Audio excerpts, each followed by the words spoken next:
नमस्कार, जोहार, आप सभी का स्वागत है शाम की तमाम बड़ी खबरों के साथ, जो कि शाम के समाचार के साथ आ रही हैं। बता दें कि स्विमिंग पूल में डूबकर IIT-ISM धनबाद के असिस्टेंट प्रोफेसर की मौत। अपने साथियों के साथ गए थे नहाने।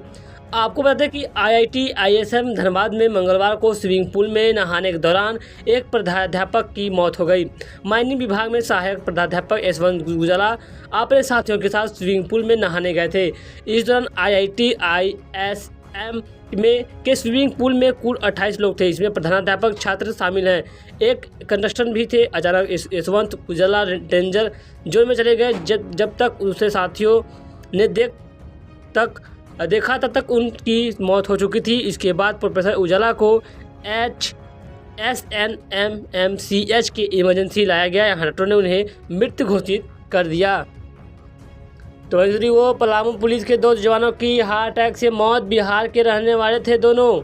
बजले के पलामू के दूसरी दुखद घटना सामने आई है। दरअसल दिल का दौरा पड़ने से पलामू पुलिस के 2 जवानों की मौत हो गई। बताया जा रहा है कि दोनों जवान पुलिस बिहार के रहने वाले थे। घटना की सूचना मिलने पर पलामू SP चंदन कुमार सिन्हा और SDPO Sujit Kumar police line पहुंचे और मामले की जानकारी ली।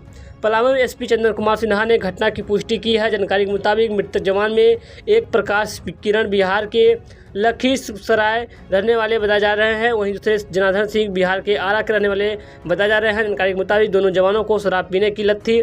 सोमवार की रात में अचानक उनकी तबीयत बिगड़ी, जिसके बाद उन्हें MMCH में भर्ती कराया गया, जहां उनकी मौत हो गई।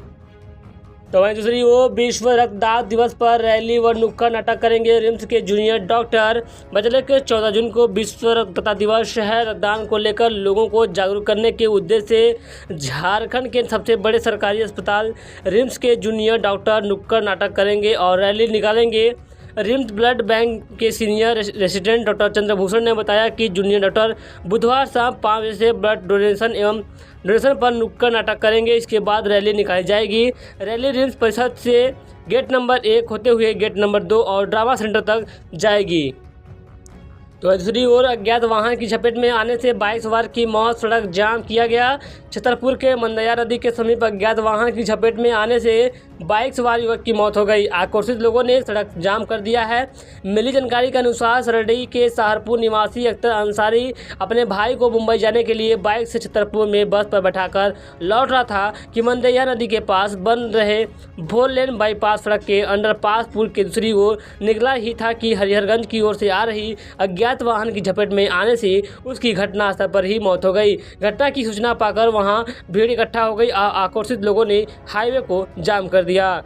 तो दूसरी बड़ी खबर जानकारी है, रामगढ़ के बरकाखाना में सड़क हादसा, बोलेरो पलटने से एक की मौत। बजले की बरकाखाना रामगढ़ जिले के बरकाखाना केंद्रीय विद्यालय के पास आज मंगलवार सुबह ही 5 बजे तेज रफ्तार बोलेरो चेकपोस्ट का कार्ड रूम तोड़ते हुए अंदर घुस गई। इस हादसे में एक व्यक्ति की मौत हो गई है, 2 घायल है। इन्हें अस्पताल में एडमिट कराया गया है। तो वहीं दूसरी ओर झारखंड के इन जिलों में बारिश के आसार जताए जा रहे हैं। वज्रपात की भी आशंका बताई गई है। जैसे कि बिहार में मानसून पूर्णिमा के रास्ते प्रवेश कर रहा है। इसकी आंशिक असर झारखंड के संताल परखना आने वाले इलाकों में होने लगा है। मौसम केंद्र प्रभारी अभिषेक आनंद के अनुसार झारखंड में मानसून आने में 3 से 4 दिन लग सकता है। मानसून के राज्य में प्रवेश के बाद 3 से 4 दिन पूरा फैलने में लग सकता है। इन जिलों में बारिश के साथ वज्रपात की भी आशंका जताई गई है, जिनमें गुमला, सिमडेगा जिले के कुछ भागों में कुछ देर में बारिश की संभावना है। इस बीच गर्जन और वज्रपात की भी आशंका बताई गई है। विभाग ने येलो अलर्ट जारी कर लोगों को सावधान किया है। तो वहीं दूसरी ओर झारखंड बोर्ड ने 11वीं का रिजल्ट किया जारी। ऐसे कर सकते हैं चीज स्कोर कार्ड और डायरेक्ट लिंक से। जी हाँ दोस्तों, झारखंड एकेडमिक काउंसिलिंग यानी जैक की ओर से 11वीं का रिजल्ट जारी कर दिया गया है।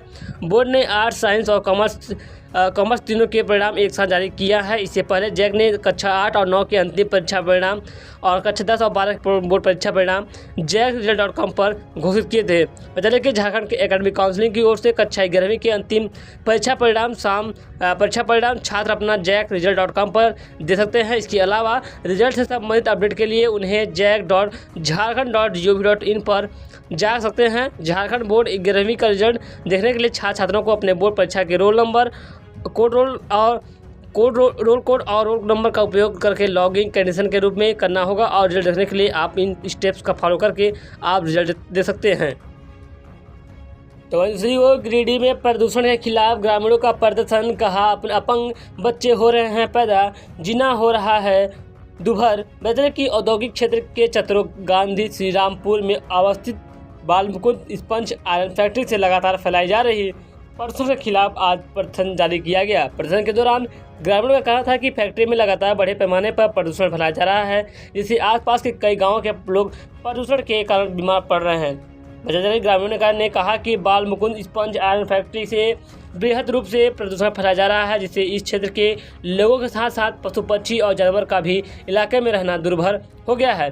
प्रदूषण प्रभावित क्षेत्र में अपंग बच्चे पैदा हो रहे हैं, लोगों में सांस और आँख की बीमारी आम हो गई है। कई लोग अज्ञात बीमारी के चपेट में आते रहते हैं।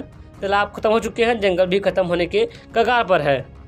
वजह की आमरण अनशन की भी चेतावनी दी गई है। लोगों का कहना है कि यहाँ प्रदूषण इतने चरम पर है कि जानवरों के चारों के घास तक नहीं उग रहे हैं, जानवरों की असमय मृत्यु हो जा रही है। स्थानीय पर्यटक क्षेत्र उसरी जल प्रभात वाटरफॉल का अस्तित्व खतरे में है। पूरा क्षेत्र रस से भरा हुआ है। प्रदूषण के कारण जल, जंगल, जमीन की स्थिति बहुत ही दयनीय हो चुकी है। उन्होंने कहा कि अगर जल्द से जल्द इस पर रोक नहीं लगाई गई तो आने वाले दिनों में फैक्ट्री के बाहर आमरण अनशन तक किया जाएगा। तो बजट के क्या है गोवर्धन न्याय योजना, जिसका कल मंत्री बादल पत्रलेख ने किया था लोकार्पण। मतलब कि झारखंड में कृषि मंत्री बादल पत्रलेख ने कल गोधन न्याय योजना का लोकार्पण किया। फिलहाल इसकी शुरुआत राज्य के 5 जिलों में पायलट प्रोजेक्ट के रूप में की गई है। इस योजना की सफलता के बाद इसे पूरे राज्य में चलाया जाएगा। सरकार के इस कदम से प्रथम चरण में करीब 10,000 किसान लाभान्वित होंगे। ऐसे में आम लोगों के मन में से यह सवाल उठ रहा है कि गोधन न्याय योजना क्या है और इसका उद्देश्य क्या है। चले कि आवेदक झारखंड सरकार द्वारा शुरू की गई इस योजना का उद्देश्य उत्सर्जित गोबर का उपयोग वर्मी कंपोस्ट तैयार करते हुए कृषक की रासायनिक खादों पर निर्भरता को कम करने और कृषकों की आय में वृद्धि करना है, क्योंकि गौवंश द्वारा उत्सर्जित गोबर कृषि के पारिस्थितिक तंत्र में महत्वपूर्ण भूमिका निभाते हैं। इससे मिट्टी की उर्वरक क्षमता में वृद्धि होती है। गोबर को कृषि कार्यों में प्रभावी ढंग से इस्तेमाल करने के लिए एक प्रभावी प्रबंधन की शुरुआत है। इससे कृषकों को बहुत ज़्यादा फायदा होने वाला है। तो दूसरी ओर झारखंड में फल रहा है 2.5 लाख रुपए किलो वाला आम।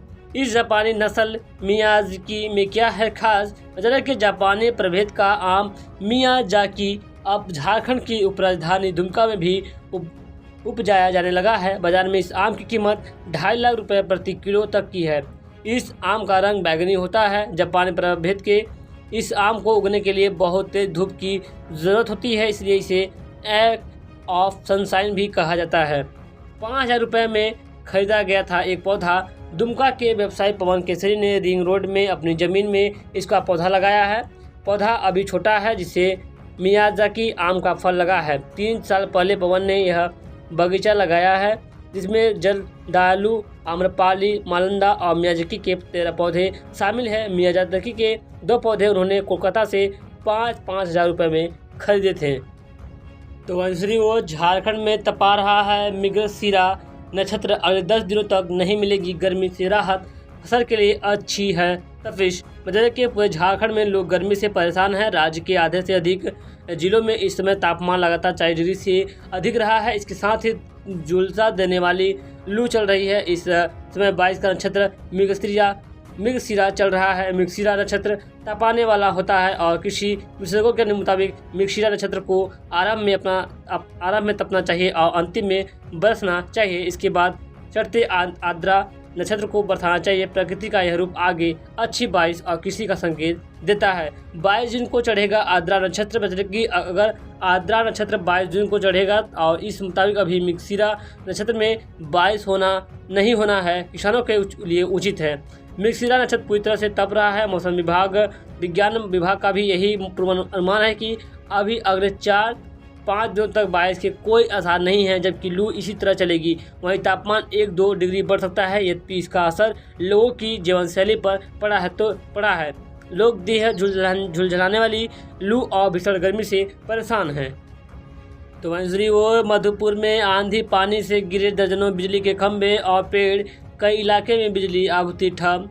जैसे कि देवघर जिला के मधुपुर शहर समेत ग्रामीण इलाकों में सोमवार के दोपहर को अचानक आई तेज आंधी और पानी के कारण दर्जनों बिजली के खंभे खड़े व पेड़ गिर गए हैं।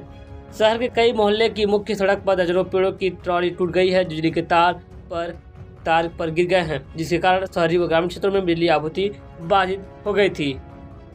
तो वहीं दूसरी ओर दिल्ली एनसीआर से लेकर जम्मू कश्मीर तक भूकंप के झटके सह में हैं लोग। चले कि दिल्ली एनसीआर, चंडीगढ़, जम्मू और कश्मीर में भूकंप के झटके महसूस किए गए हैं। ताज़ा जानकारी के अनुसार उत्तर भारत के कई इलाकों में भूकंप के झटके महसूस किए गए हैं। भारत के अलावा चीन और पाकिस्तान में भी लोगों ने भूकंप के झटके महसूस किए हैं।